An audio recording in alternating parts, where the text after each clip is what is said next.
Hello, this is Manish Mehta और इस video में मैं बताने वाला हूँ हाइड्रोस्टैटिक फोर्स कैलकुलेशन के लिए जब आपके पास कर्व्ड सरफेस दिया हुआ होगा। ठीक है, मैंने बता दिया है आपको जब फ्लैट सरफेसेस रहेगा। फ्लैट सरफेसेस के लिए जो है उसको अगर आप देखते हो तो वही एक्चुअली इंपॉर्टेंट है। ये वाला पार्ट बहुत छोटा सा है उसके मतलब कंपैरिजन में, वो सबसे ज्यादा इंपॉर्टेंट पार्ट था। वो अगर वो आता है तो समझो ये भी आता है, क्योंकि इसमें एक चीज नया है जो कि सीखने की जरूरत है। अदरवाइज टोटली ये फ्लैट सरफेस ही है। ठीक है, तो कर्व सरफेस में क्या करते हैं हम लोग। लेट सपोज कोई बॉडी है, कोई डैम है, उसका आप साइड व्यू देख रहे हो, मतलब उसमें पानी फिल्ड है। ठीक है, तो इस तरीके से कर्व्ड है सरफेस। आ रहा है आपको समझ में? नहीं आ रहा है फिर भी मैं एक बार बताने की कोशिश करता हूँ और अच्छे समझ में आए। लेट सपोज यहाँ पे कोई सरफेस इस तरीके से कर्व्ड है ऐसे। ठीक है, ये दिख रहा है आपको ऐसे, और यहाँ पे हम लोग पानी भर दिए। ठीक है, हमारा समझ में? हाँ, यहाँ पानी भर दिए, मतलब ये और भी इधर पानी भरा हुआ है, बट ये इस तरीके का है और हम लोग यहाँ पे पानी भर दिए। तो पानी की वजह से ये जो कर्व सरफेस है उस पर कुछ फोर्स लग रहा होगा इस पे ऐसे। ठीक है, तो उस पे हमें इस कर्व वाले पार्ट पे स्पेशली फाइंड करना है। जो स्ट्रेट पार्ट है हम लोगों ने यहाँ से यहाँ तक लिया स्ट्रेट है, तो उसके बारे में हम लोगों ने पढ़ लिया कैसे कैलकुलेट करते हैं। बट ये जो कर्व पार्ट है यहाँ से जो है, ये जो सर्कल का जो क्वाड्रेंट बना रहा होगा, या फिर वो कोई भी सरफेस हो सकता है, जरूरी नहीं कि वो सर्कल ही बनाए। मतलब it can be any random, suppose यहाँ तक बना रहे हैं। ठीक है, it can be any random curve surface, वो सर्कल हो, नॉन सर्कल हो, किसी भी तरीके का वो सरफेस हो सकता है, ऐसा हो। ठीक है, या फिर कोई भी कर्व सरफेस आपको दिया रहे कुछ, मैंने उस तरीके से बनाया। ठीक है, लेट सपोज वो कर्व सरफेस ऐसे ना दे करके इधर से मैं दे देता हूँ। ठीक है, तो आपको अच्छे से क्लियर होगा। इधर मैं देता हूँ और यहाँ से लेकर मैं ऐसा कुछ बना देता हूँ जिसका कोई मतलब नहीं बनता। आप इसका कुछ ग्राफ या फिर कोई फंक्शन भी नहीं लिख सकते, बहुत ही रैंडम सा कोई सा कर्व सरफेस है। और बोलेगा कि ये जो कर्व सरफेस यहाँ से यहाँ तक है उस पर कितना फोर्स लगा रहा है वो बता दो हमको। तो फ्लैट जो ऊपर है वो तो आराम से फाइंड कर सकते हो, लेकिन अगर आपको कर्व वाला पार्ट पे अगर फोर्स फाइंड करने के लिए बोल दिया तो हमारा ये इसमें यही रहेगा। मतलब कोई और ही नहीं कि वो कर्व कैसा है, कोई फर्क नहीं पड़ रहा है। मैं जो बताऊंगा उससे सारा कुछ क्लियर हो जाएगा। ठीक है, तो वही चीज आपको याद रखना है किसी भी सरफेस के लिए जो कि कर्व होगा। तो कर्व सरफेस के लिए कैलकुलेशन के लिए अगर हम लोग कैलकुलेट करने लगे, अगर इंटीग्रेशन के थ्रू से, क्योंकि जब भी एरिया वेरी करता है मतलब कुछ सरफेस, तो एक तरीके से एकदम वेरिएशन हो रहा है ना, यहाँ पे एकदम कांस्टेंट था वेरिएशन, तो हम लोग इंटीग्रेशन का यूज करते हैं। आया इंटीग्रेशन से ही है, लेकिन वैसे हम लोग नहीं सॉल्व करेंगे, अदरवाइज एग्जाम के लिए या फिर रियल वर्ल्ड प्रॉब्लम्स के लिए थोड़ा कॉम्प्लिकेटेड हो जाएगा। तो हम लोग अपना काम को आसान करने के लिए हम लोग इस फोर्स को, इस पे जो फोर्स एक्ट हो रहा होगा, देखो क्या हो रहा है, फ्लूइड है, फ्लूइड ऐसे फोर्स लगा रहा है वॉल पे, वॉल के नॉर्मल डायरेक्शन में लगाता है। तो जैसे जैसे कर्व होता जाएगा वैसे वैसे, मतलब हम लोग जब भी फोर्स लगाते हैं या फिर कोई भी चीज फोर्स लगाता है तो उसका टेंडेंसी होता है कि वो उस सरफेस के नॉर्मल डायरेक्शन में ही लगाएगा। तो वो नॉर्मल डायरेक्शन में लगाएगा तो उसका नॉर्मल डायरेक्शन, क्योंकि ये कर्व होता जा रहा है, उसका डायरेक्शन भी जो है नॉर्मल मतलब परपेंडिकुलर डायरेक्शन वो चेंज होता जाएगा। तो अगर यहाँ से यहाँ तक का हम फाइंड करेंगे, ठीक है, हमारा ऊपर का कोई फोकस नहीं है, हमारा मेन फोकस यहाँ से यहाँ तक का है। ठीक है, कर्व में, this is called curve part. तो यहाँ का जो है इतने सारे फोर्सेस पॉइंट पॉइंट पे लग रहे हैं फ्लूइड की वजह से, उसका कुछ नेट रिजल्टेंट फोर्स आएगा सारे की वजह से। बहुत सारे फोर्सेस लग रहे हैं तो नेट रिजल्टेंट, लेट सपोज कुछ इधर आ रहा है। ठीक है, सब फोर्सेस को हम लोग एड अप कर दिए तो इस नेट रिजल्टेंट फोर्स को दो कंपोनेंट में ब्रेक कर देते हैं, एक हॉरिजॉन्टल फोर्स और एक वर्टिकल फोर्स। एक हॉरिजॉन्टल फोर्स में और एक वर्टिकल फोर्स में। ठीक है, और इसे हम हटा देते हैं। मतलब ये जो जितने भी फोर्सेस लग रहे थे उसे, या फिर इसे मैं रहने देता हूँ अभी, तो इसे मैं बोल देता हूँ F net on this curve surface, और इधर हॉरिजॉन्टल वाला को बोल देता हूँ मैं एफ एच, और वर्टिकल वाले को बोल देता हूँ मैं एफ भी। वर्टिकल वाले को मैं बोल देता हूँ एफ भी। समझ में आ रहा आपको? तो एफ भी और एफ एच का रिजल्टेंट एफ नेट हो गया। मतलब हम लोग कह सकते हैं F net is equals to, क्योंकि दोनों परपेंडिकुलर डायरेक्शन में है तो अंडर रूट एफ एच का स्क्वायर प्लस एफ वी का स्क्वायर। अगर ये हम लोग फाइंड कर लेते हैं, आपको दिखाई दे रहा है, आई होप ऊपर में थोड़ा लाइट का थोड़ा सा शाइन कर रहा है, बट ये दिखाई दे रहा है ना आपको, एफ एच का स्क्वायर प्लस एफ बी का स्क्वायर, मतलब हॉरिजॉन्टल फोर्स का स्क्वायर प्लस वर्टिकल फोर्स का स्क्वायर। एफ एच मतलब हॉरिजॉन्टल, वर्टिकल का स्क्वायर, वो हो जाएगा नेट फोर्स। अब हमारा एम क्या हो गया और किस डायरेक्शन में एक्ट हो रहा है, अगर कोई आपको बोल दे कि यहाँ से बता दो थीटा, तो हम लोगों ने बहुत वेक्टर में पढ़ा है, tan थीटा बराबर जिससे बोलता है, ठीक है, उसी से ले tan बस y बाई एक्स, इधर थीटा बोलता है तो F B by F H, ये आराम से आप कैलकुलेशन से बता सकते हो। तो अब हमारे एम क्या फाइंड करना हो गया कि अगर हम एफ एच और एफ बी फाइंड कर लेते हैं तो हमारा एफ नेट आ जाएगा। बट एफ एच है exactly the same thing which we have done in a plane surface। Plane surface जब होता है उसमें जो फोर्स निकालते हैं, सेम वही फंडा यहाँ लगा करके हम एफ एच निकाल लेंगे हॉरिजॉन्टल। मतलब कैसे, यहाँ सरफेस कर्व्ड है, कैसे निकाल लेंगे, हम एज्यूम कर लेंगे उस सरफेस को कि वहां तक वो स्ट्रेट है, मतलब उसका हम प्रोजेक्शन ले लेंगे। प्रोजेक्शन मतलब इधर से लाइट देंगे तो इस सरफेस का प्रोजेक्शन, मैं इसको हटा देता हूँ थोड़ा सा तो और अच्छे से क्लियर होगा। इस कर्व सरफेस का प्रोजेक्शन अगर आप ध्यान से देखोगे तो कुछ स्ट्रेट बन जाएगा ऐसे, समझ में आ रहा है। इधर से हम लोग लाइट देते हैं तो इस कर्व सरफेस का प्रोजेक्शन कुछ ऐसा बन जाएगा। तो जो कर्व सरफेस था उस पर अगर हम लाइट देंगे तो उस पर प्रोजेक्शन कुछ ऐसा बनेगा, लाइट का परछाई। तो वो परछाई बन रहा है, उसको हम एज्यूम कर लेंगे कि वो प्लेन सरफेस है। इस कर्व सरफेस को एज्यूम कर लेंगे प्लेन सरफेस, क्योंकि हमें सिर्फ उस वक्त हॉरिजॉन्टल फोर्स कैलकुलेट करना है। तो हम इधर ऐसे ऐसे लगा करके फोर्स को, और ये हमको हाइट पता होगा, मतलब ये वाला लेंथ पता होगा हमें, ठीक है, मतलब ये लेंथ पता होगा। और हम लोग जानते हैं कि जब प्लेन सरफेस का कैसे हम लोग फाइंड करते हैं, प्लेन सरफेस का फाइंड करने के लिए क्या करेंगे, ये अगर केवल इस सरफेस पे फाइंड कर रहे हैं तो इस सरफेस का जो सेंट्रॉइड होगा वहां का प्रेशर फाइंड करके इसका एरिया से मल्टीप्लाई कर देंगे। इसमें जो एरिया बन रहा होगा, लेट्स सपोज इसका एरिया कुछ ऐसा बन रहा होगा, ये तो मैंने साइड व्यू दिखाया। अगर फ्रंट व्यू उस साइड से देखेंगे, अगर उधर से देखेंगे उधर से, तो कुछ इसका एरिया बन रहा होगा, ठीक है। तो वो एरिया जो बन रहा होगा वो व्यू मैं यहाँ दिखाने की कोशिश करता हूँ। अब बीच में सेंट्रॉइड होगा तो यहाँ का प्रेशर और इसका जो एरिया मल्टीप्लाई कर देंगे, pressure at centroid into area, that is PC centroid into area. कौन सा पार्ट का, इस पार्ट का एरिया वो है, इस पे जो हॉरिजॉन्टल फोर्स आ रहा है वो पता चल जाएगा। और यहाँ का प्रेशर कैसे निकाल सकते हैं, यहाँ से यहाँ तक का हमें हाइट अगर पता है h, तो pressure at PC is equals to PC, ठीक है, पीसी इंटू ए में लिख देता हूँ, पीसी इंटू ए है फोर्स, और वो है एफ एच इक्वल्स, अब PC is equals to what, rho G H, ठीक है, रो जी एच, रो जी, और वहां से वहां तक कहीं का भी प्रेशर फाइंड करना है तो क्या करते हैं, शुरू से लेकर के वहां तक का रो जी एच लगा देते हैं, और वहां का प्रेशर आ जाता है लिक्विड के अंदर, ठीक है। एटमॉस्फेरिक को नेग्लिजिबल एज्यूम करते हैं, नेग्लिजिबल नहीं होता है एक्चुअली, इधर एटमॉस्फेयर इधर भी एटमॉस्फेयर, तो कैंसल आउट हो जाते हैं, ठीक है। तो ये हमारा आ गया हॉरिजॉन्टल का कैलकुलेशन, ठीक है। तो ये तो समझ में हॉरिजॉन्टल वाला वीडियो देख लो और अच्छे से क्लियर होगा, ठीक है। वर्टिकल फोर्स पे आते हैं, तो हॉरिजॉन्टल तो अपना क्लियर होगा, लिख देता हूँ मैं F H is equals to जो अपना हॉरिजॉन्टल फोर्स निकालने का है, रो जी एच वहां तक का होगा इनटू उस पार्ट का जो एरिया होगा, ठीक है। वर्टिकल फोर्स निकालने के लिए बहुत सिंपल सा है, इसमें कुछ बुद्धि नहीं लगाना है। कैसे निकालेंगे ध्यान से देखो आप, ठीक है। मैं इसको हटा देता हूँ तो थोड़ा सा अच्छा से क्लियर होगा आपको।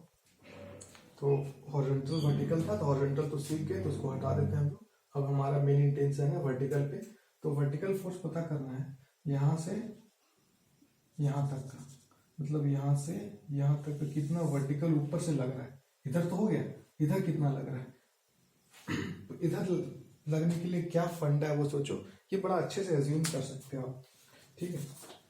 ऐसे जैसे सपोज कर्व सरफेस है, दिखाई दे रहा है आपको, इसके ऊपर मैं कोई सामान रख देता हूँ इतने हाइट तक, ठीक है। मैं कुछ रखने की कोशिश करता हूँ, कुछ तो है नहीं मेरे पास उतना कुछ खास, बट एज्यूम कर लो कि मैंने पानी रख दिया यहाँ से उठा करके इस लेवल तक, ठीक है, समझ में आ रहा है। तो जितना पानी इसके ऊपर होगा उसी के वजह से उस पर फोर्स भी आ रहा होगा। इसके ऊपर जो पानी होगा उसी के ऊपर से, अगर मेरे ऊपर कुछ भारी सामान रखा होगा तो जो ऊपर का सामान है उसी की वजह से तो मेरे पे प्रेशर फोर्स आएगा।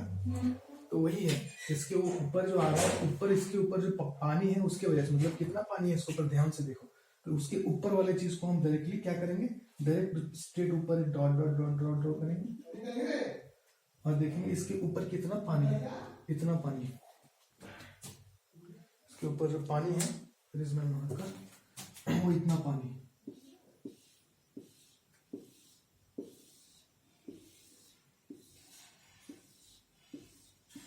इतना सारा पानी ये थाम करके रखा हुआ है। कुछ लोग बोलेंगे इस पे ये तो हॉरिजॉन्टल ना है, इधर धक्का दे रहा है, ये क्यों थामेगा। कोई भी चीज ऐसे मतलब है और पानी इधर है तो ये थाम के रखा है क्या, वो तो इस साइड थाम के रखा है। ऊपर वाला उसका वेट को तो थाम के नहीं रखा है ना, उसके वेट को कौन थाम के रखा है, इसके पानी के भार को कौन थाम करके रखा है, उसे उठा करके रखा है, वही कर्व वाला पार्ट उसे उठा करके रखा है। तो ये पानी का जो वेट है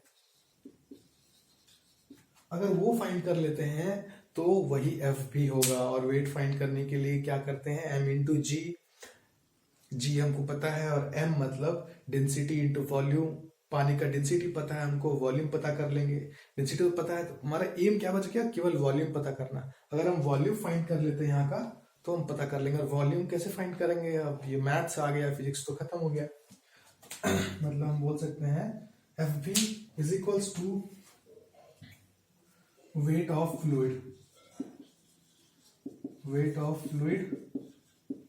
above the curved surface।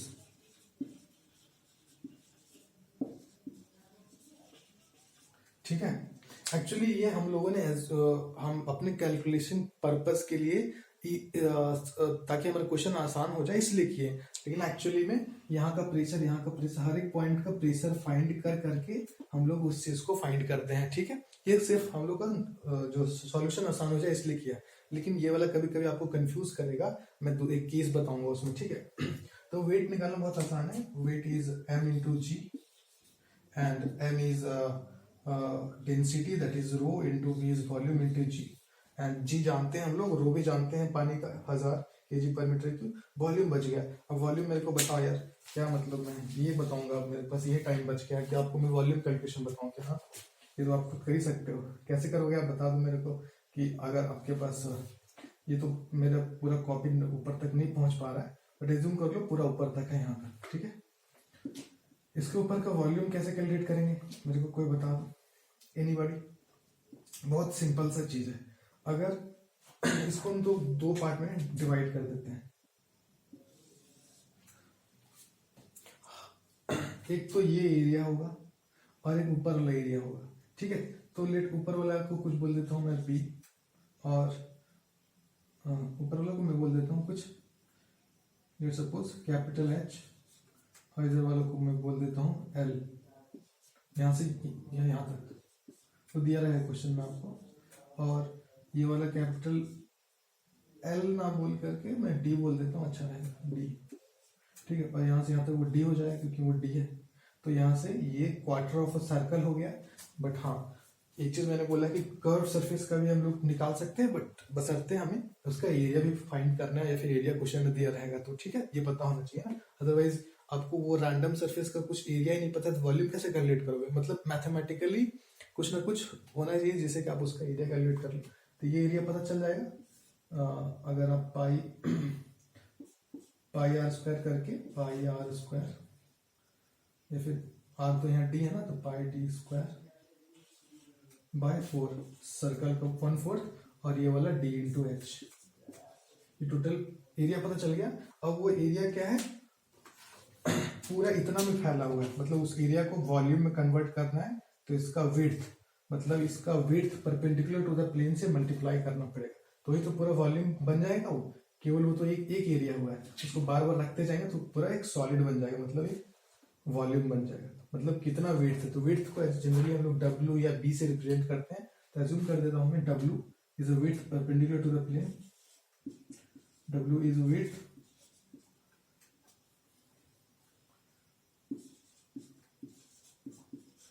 Perpendicular to plane of board, ठीक है। तो यहाँ W से मल्टीप्लाई कर देंगे, यहाँ W से मल्टीप्लाई कर देंगे, तो और ये दोनों को ऐड कर देंगे तो टोटल क्या हो जाएगा, V निकल जाएगा। ठीक है, इस वजह से T आपको नहीं दिखाई दे रहा क्या V यहाँ पे, इधर मैं लिख देता हूँ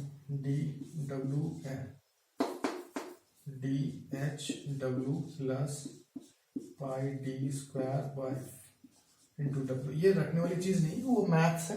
अब अलग अलग क्वेश्चन के लिए अलग अलग होता है, तो खुद कर लोगे। इसका एरिया इंटू इसका विड्थ कितना है, तो टोटल एक सॉलिड वॉल्यूम बन जाएगा। ठीक है, मैं इसको 3D में थोड़ा दिखाने की कोशिश करता हूँ किस तरीके से होगा ये। अगर 3D में देखोगे तो कुछ इस तरीके से होगा कि आपको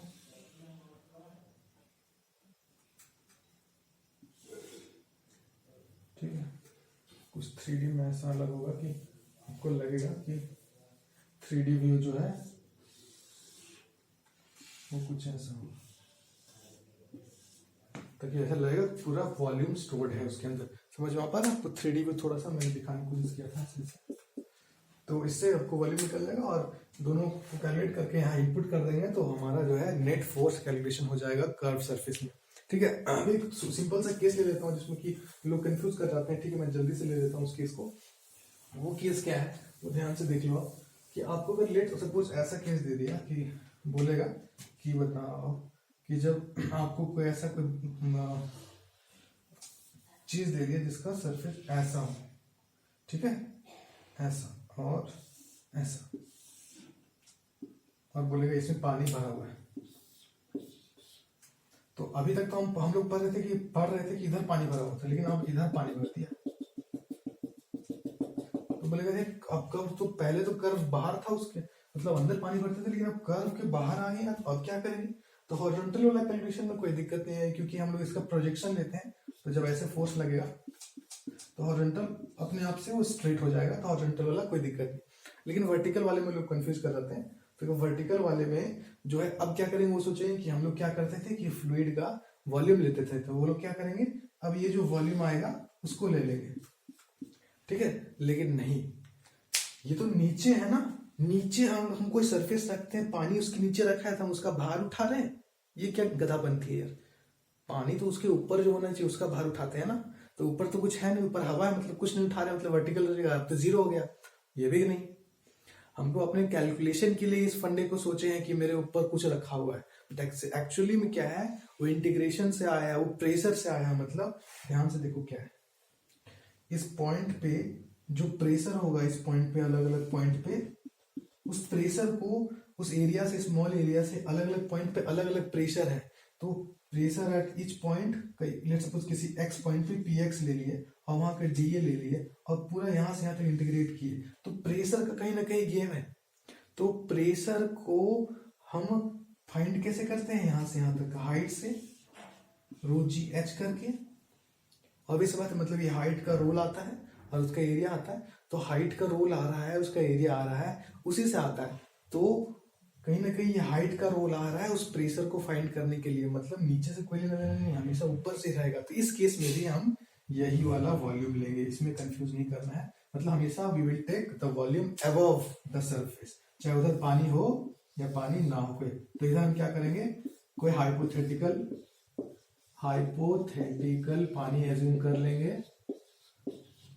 कि पानी नहीं, फिर भी एज्यूम कर लिए कि इस साइड में पानी है और उतना वॉल्यूम उसके ऊपर कैलकुलेट कर दिए, क्योंकि वहां पानी नहीं था, कंफ्यूज मत करना। लेकिन प्रेशर की वजह से फाइंड कर रहे हैं इंटीग्रेट करके, और प्रेशर की ρgh से आता है, ρgh समझ में आ रहा है और ρgh से आता है, तो ρgh का ये जो ऊपर का ही पार्ट जो है कहीं ना कहीं कंट्रीब्यूट कर रहा होता है, ρgh हो जाता है ना, ρgh इंटू ए वॉल्यूम हो जाएगा, वो मास, समझ में आ रहा है, ρgh इंटू ए कर देंगे इसका एरिया, तो क्या हो जाएगा, पूरा इसका वेट निकल जाएगा। ठीक है, तो कहीं ना कहीं ρgh से आता है, तो ध्यान रखना है कि ये प्रेशर है और उसके ऊपर का पार्ट को हम कंसीडर करेंगे। नीचे वाले जो वॉल्यूम है, ये नीचे वाला वॉल्यूम, उससे कोई लेना देना नहीं, कंफ्यूज मत करना। आपके पानी जिधर है उसी का वॉल्यूम लेंगे, पानी नहीं है फिर भी ले रहे हैं, हाइपोथेटिकल पानी ले रहे हैं। ठीक है, तो ये आई होप कि समझ में आ गया होगा। अब कोई भी क्वेश्चन आप कर्व सरफेस के लिए आराम से सॉल्व कर सकते हैं। इसमें इतना रखता हूँ, अच्छा लगता है तो लाइक करो, शेयर भी करो और सब्सक्राइब जरूर करो। नहीं करोगे तो मेरा मोटिवेशन नहीं आएगा, फिर मैं छोड़ दूंगा बनाना। इसलिए you must have to subscribe this channel ताकि मेरे को सपोर्ट करो, ठीक है। If you want more such contents, तो इसमें इतना ही। कोई डाउट्स होता तो पूछ सकते हैं। Thank you very much.